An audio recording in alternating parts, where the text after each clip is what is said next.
হামলার শিকার হয়ে 4 দিন ধরে হাসপাতালে চিকিৎসাধীন মানিকগঞ্জের ঘিওর উপজেলার বিএনপির অর্থ বিষয়ক সম্পাদক গোলাম মোস্তফা।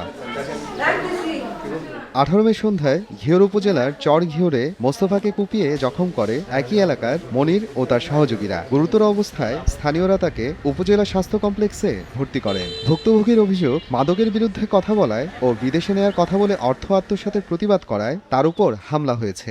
পিছন থেকে আইসা মনে করেন যে মনির আর মনিরের বাবা হলো বক্কর, তার সাথে যে আরো 2 জন লোক ছিল আত্মীয় স্বজন, ওটাই আমি চিনি না। টোটাল আমার 4 জন আক্রমণ করছে। শুধুমাত্রই এই মাদকের কারণেই, আমার জন্য তারা মাদক বিক্রি করতে পারে না। এ ঘটনার বিচার চান তার স্বজন ও স্থানীয়রা। মোস্তফা কাকা এটার প্রতিবাদ করছিল দেখা তার আর কি মারা হয়েছে। আমরা এটা সুষ্ঠু বিচার চাই, যাতে এই মাদক না থাকে, সমাজ ব্যবস্থা যত ভালো থাকে, আমরা এটাই চাইতেছি। মাদকের বিরুদ্ধে আমরা মাদক মুক্ত চাই।